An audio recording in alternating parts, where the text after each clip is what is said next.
ఈ సెషన్లో మనము ఇంగ్లీష్ భాషలో ఉన్న టోటల్ పంక్చువేషన్ మార్క్స్ గురించి నేర్చుకుందాము. ముందుగానే చెప్తున్నానండి, ఏ పంక్చువేషన్ మార్క్ అయినప్పటికీ అది A to Z capital letters కావచ్చు, A to Z capital letters కాకుండా ఇంక ఏ పంక్చువేషన్ మార్క్ అయినా full stop, comma, semicolon, colon, hyphen, dash, double dash, slash, quotations, inverted commas, exclamation mark, round brackets, square brackets and mustache brackets అంటారు. వాటిని అంటే మీసాల brackets అంటాం తెలుగులో. తర్వాత ఎలిప్సెస్ అంటారు, 3 చుక్కలు పెడితే. దీన్ని హ్యాష్ సింబల్ అంటారు. ఇది స్లాష్, ఇది హ్యాష్. @end ఏ పంక్చువేషన్ మార్క్ అయినప్పటికీ క్యాపిటల్ లెటర్ కాకుండా మిగతా వాటన్నిటికి కూడా పంక్చువేషన్ మార్క్ తర్వాత డిటిపిలో కానీ టైపింగ్లో కానీ ఒక్క సింగిల్ స్పేస్ ఇవ్వాలి. అది లాంగ్వేజ్ రూల్.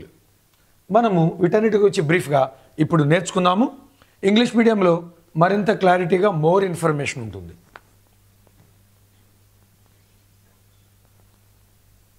చూడండి, మొట్టమొదటిగా A to Z A capital letter అయినప్పటికీ ఏ సందర్భాల్లో వాడతాం. ఒకటి, ప్రతి సెంటెన్స్కి బిగినింగ్లో క్యాపిటల్ లెటర్తోనే స్టార్ట్ చేయాలి. Any sentence or any noun, any proper noun, అది కూడా. సపోజ్ ప్రసాద్ బాబు లేకపోతే ఇజ్రాయేల్, ఐ క్యాపిటల్ ఉండాలి. అలాగే పి క్యాపిటల్ ఉండాలి. విమెన్, ఎస్తేర్, ఈ క్యాపిటల్ ఉండాలి. స్టార్టింగ్ లెటర్, ఆ పదంలో మొదటి అక్షరము ప్రాపర్ నౌన్కి అయితేనే క్యాపిటల్ ఉండాలి. కామన్ నౌన్కి అక్కర్లేదు. మ్యాన్ అన్నప్పుడు అక్కర్లేదు, సిటీ అన్నప్పుడు అక్కర్లేదు. కానీ హైదరాబాద్ అన్నప్పుడు హెచ్ క్యాపిటల్ ఉండాలి. ఇండియా, ఐ క్యాపిటల్ ఉండాలి. కానీ కంట్రీ అన్నప్పుడు సి క్యాపిటల్ అవసరంలా. ఎనీ సెంటెన్స్ బిగినింగ్లో క్యాపిటల్ లెటర్ ఉండాలి. ప్రాపర్ నౌన్కి ఫస్ట్ అక్షరము క్యాపిటల్ లెటర్ ఉండాలి. ప్రాపర్ ఎడ్జెక్టివ్ కూడా ఫస్ట్ అక్షరం క్యాపిటల్ లెటర్ ఉండాలి. సపోజ్ ఇండియన్ అన్నప్పుడు కూడా క్యాపిటల్ లెటర్ ఉండాలి. చైనీస్ క్యాపిటల్ లెటర్ ఉండాలి. అమెరికన్ ఏ క్యాపిటల్ ఉండాలి. అట్లా అబ్రివియేషన్స్ రాసేటప్పుడు తప్పనిసరిగా క్యాపిటల్ లెటర్స్ వాడాలి. Suppose MA, MLA, BA, in that way. ఈ అబ్రివియేషన్ వర్డ్స్ వాడేటప్పుడు ఆ లెటర్స్ క్యాపిటల్స్ ఉండాలి. 2, ఫుల్ స్టాప్. ఫుల్ స్టాప్ అనేదానికి always it has 2 features. Number 1, end of every sentence. ఏ సెంటెన్స్కైనా చివరిలో ఫుల్ స్టాపే వాడాలి. తరువాత అబ్రివియేషన్ చేసినప్పుడు అక్కడ మీరు ప్రతి అబ్రివియేషన్ తర్వాత ఫుల్ స్టాప్ వాడాలి. సపోజ్ మీకు ఒక ఎగ్జాంపుల్ చెప్తాను నేను, వినండి. ఏదైనా ఒక వర్డ్ని కానీ ఒక సెంటెన్స్ని కానీ మనం అబ్రివియేట్ చేస్తే, ఎస్పెషల్లీ వర్డ్ని అబ్రివియేట్ చేస్తే, అంటే షార్ట్ కట్ చేసి రాసినప్పుడు ఫుల్ స్టాప్ పెట్టాలి. అది ఎలాగంటే ఒకసారి గమనించండి. ఇదిగోండి, MA master of arts, English అనేది బ్రాకెట్లు ఇచ్చా. అంటే ఇంగ్లీష్ కంప్లీట్గా రాయలేదు కనుక ఇంగ్లీష్ ఈఎన్జీ పెట్టాం కనుక ఫుల్ స్టాప్ పెట్టాలి. అది గుర్తుపెట్టుకోండి. అదే public administration, P full stop add. ఇట్లాగా షార్ట్ ఫామ్గా చేసినప్పుడు కూడా ఫుల్ స్టాప్. ఈ 2 సందర్భాలను వాడతాము. ఇంకా ఈ షార్ట్ ఫామ్ని కూడా సిలబుల్ ప్రకారం డివైడ్ చేయాలి. ఇంగ్లీష్, ఆ విధంగా సిలబుల్ డివైడ్ అయిన కాడే స్టాప్ చేసి ఫుల్ స్టాప్ పెడతాం. ఇది నేను తర్వాత మీకు చెప్తాను.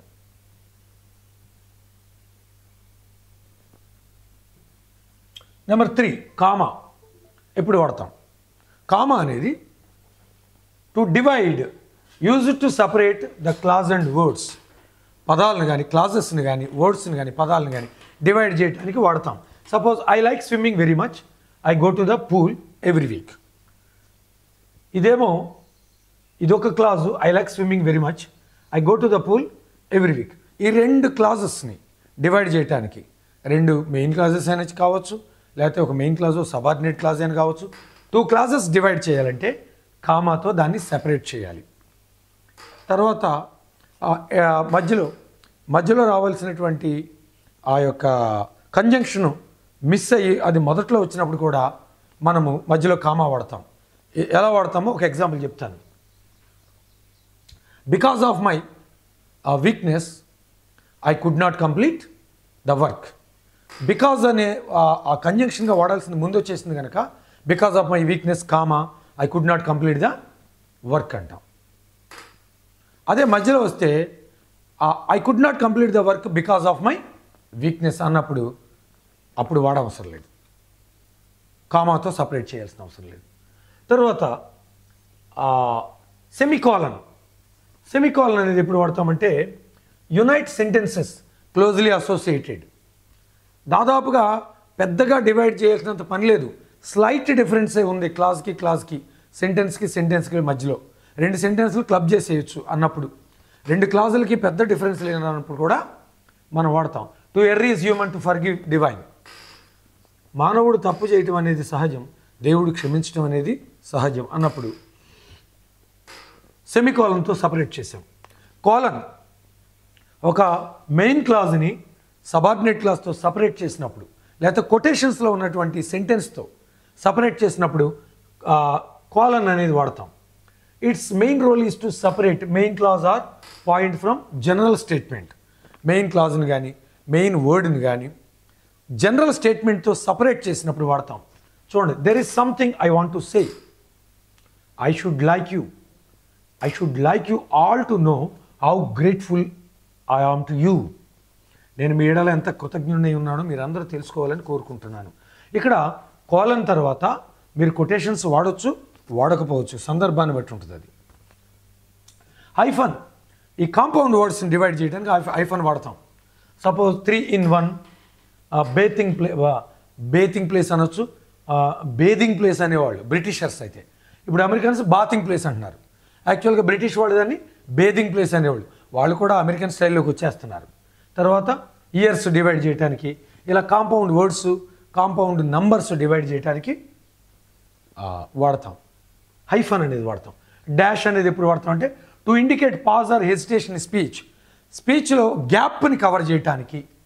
మరి మాట్లాడేటప్పుడు అయితే మాడ్యులేషన్స్ గ్యాప్ ఇస్తాము, రాసేటప్పుడు ఆ గ్యాప్ని ఎలా చెప్తావు నువ్వు?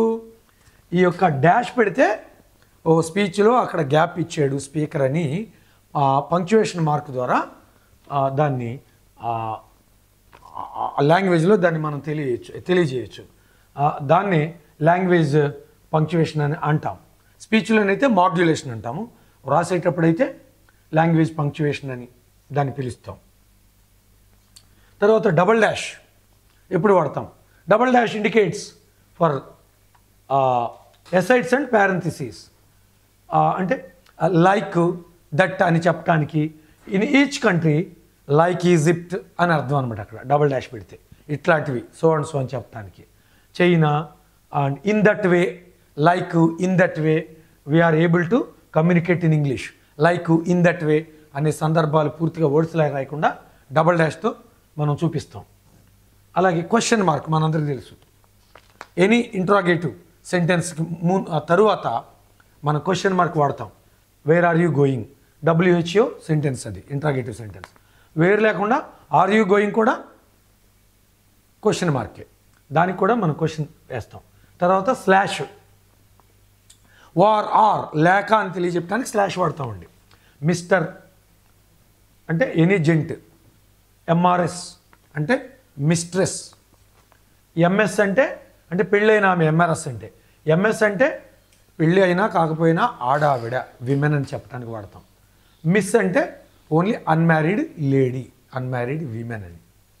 అలా లేక URI, హియర్ ఆర్ దేర్, వార్ ఇక్కడ కానీ లేక అక్కడ కానీ అనడానికి సింపుల్గా చెప్పడానికి ఈ స్లాష్ సింబల్ వాడతాం అనమాట.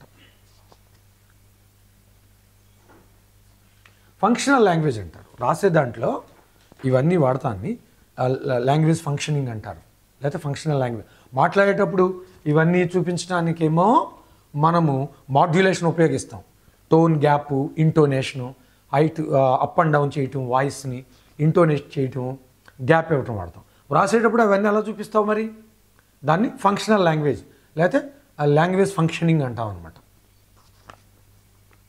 కొటేషన్స్ ఎప్పుడు వాడతాం? కొటేషన్స్ మనం మాట్లాడేటువంటి స్పీచ్లో, పారాగ్రాఫ్లో ఇంపార్టెంట్ సెంటెన్సు లేకపోతే ఇంపార్టెంట్ క్లాజు, ఇంపార్టెంట్ పాయింట్ని చూపించడానికి, ఇంపార్టెంట్ ఫ్రేజ్ని కానీ చూపించడానికి కొటేషన్స్ వాడతాం.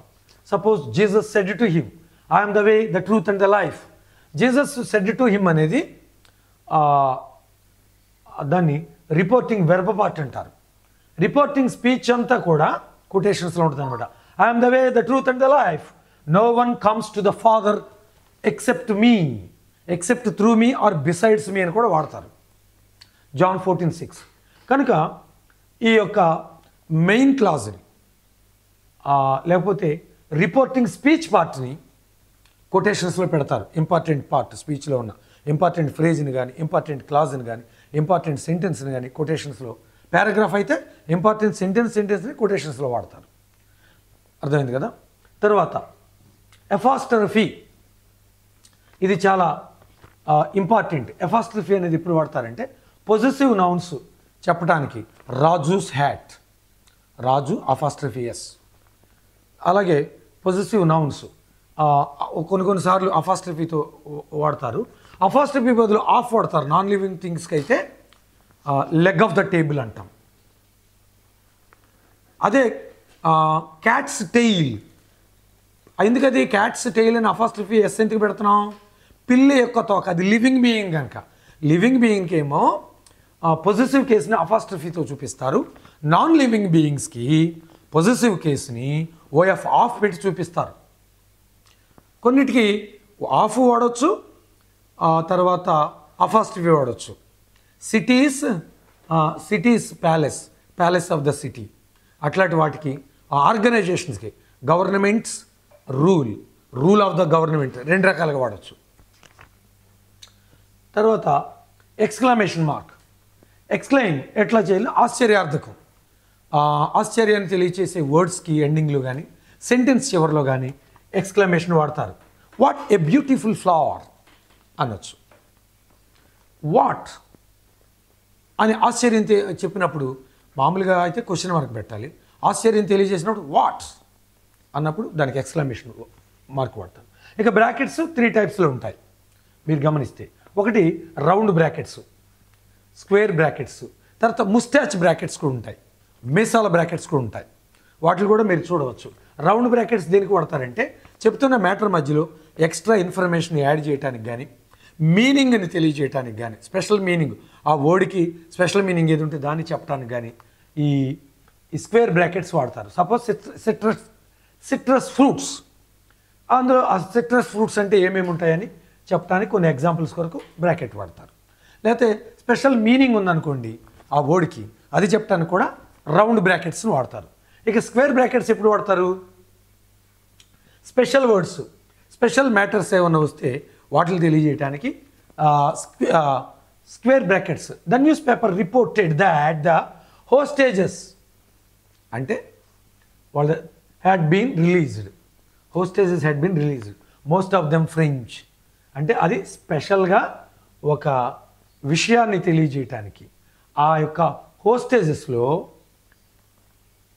ఎక్కువ మంది ఫ్రెంచ్ వాళ్ళు ఉన్నారు అని స్పెషల్ విషయాలు తెలియజేయడానికి స్క్వేర్ బ్రాకెట్స్. మరి ముస్టాచ్ బ్రాకెట్స్ ఎప్పుడు వాడతారనేది నేను మీకు ఒకసారి చూపిస్తాను, ఒకసారి గమనించండి. మీసాల బ్రాకెట్లు అంటాం కదా, స్పెషల్ వర్డ్స్ కొన్ని లైన్లో సీరియస్గా ఉంటే వాటిని తెలియచేయటానికి మీసాల బ్రాకెట్స్ అనేవి వాడటం జరుగుద్ది. మీరు ఒకసారి దాన్ని గమనించండి. ఈ ముస్టాచ్ బ్రాకెట్స్ ఎప్పుడు వాడతాం అనేది మీరు చూస్తే 22వ పేజీ. సపోజ్ మీకు ఇది వరకు కూడా నేను చెప్పాను క్లాసుల్లో. ఇదిగోండి 22వ పేజ్ చూడండి. సపోజ్ ఈ group of 3 third person singulars, ఈ షీట్ని నేను స్పెషల్గా మెన్షన్ చేసి చెప్పాలనుకున్నాను. ఎట్లా చేస్తాను? ఇక్కడ రౌండ్ బ్రాకెట్స్, స్క్వేర్ బ్రాకెట్స్ వాడితే కుదరదు. ఇక్కడ ముస్టాచ్ మీసాల్ బ్రాకెట్ చూపించాలన్నమాట. అంటే ఈ 3 ఒక గ్రూప్గా స్పెషల్ మీనింగ్ని స్పెషల్ పర్పస్లో వాడతామని చెప్పడానికి. ఇక్కడ 2 వాడాను, స్పెషల్ పర్పస్. ఇక్కడ ఒక్కటైనను స్పెషల్ పర్పస్ ఆరిజెంటల్గా మనం చూపిస్తున్నప్పుడు కూడా ఇట్లా వాడతాం. Especially group series of words మనము ఆరిజెంటల్గా వాడినప్పుడు కానీ, లేకపోతే గ్రూప్ ఆఫ్ వర్డ్స్ని ఒక స్పెషల్ పర్పస్తో వాడినప్పుడు ఈ ముస్టాచ్ బ్రాకెట్స్ వాడటం అనేది జరుగుద్ది. ఇలా మీరు చాలా సందర్భాల్లో వీటిని చూసుకోవచ్చు. ఒక స్పెషల్ గ్రూపులో ఉన్నప్పుడు మనం వాడటానికి కూడా 46 పేజ్కి మీరు ఒకసారి వస్తే ఇదిగోండి.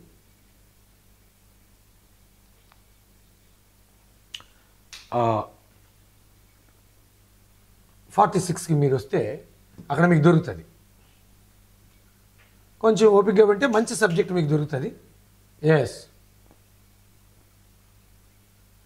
మనం టెన్సెస్ టేబుల్లో దీన్ని నేను మీకు మెన్షన్ ఇవ్వండి. ఇవి టెన్సెస్ టేబుల్స్ మీద చూస్తే ఇట్లా మెన్షన్ చేసినప్పుడు ఇదిగోండి ముస్టాచ్ బ్రాకెట్లు ఎలా వాడాను. ఈ షీ ఇట్లని మెన్షన్ చేయడానికి, ఆ రో అంతట్లో మెన్షన్ చేయడానికి దీన్ని వాడటం జరిగింది. ఇది టెన్సెస్ టీచ్ చేసినప్పుడు ఇదివరకు ఆల్రెడీ ఇంట్రడక్షన్లో చెప్పాను. టెన్సెస్ టేబుల్లో మరల తర్వాత చెప్తాను మీకు. You don't bother about that. Okay, ఇక మనం మరలా మొదలుకి వెళ్దాం. ఇంకా కొన్ని మిగిలిన అవి కూడా చూసి మనం ముగిద్దాం.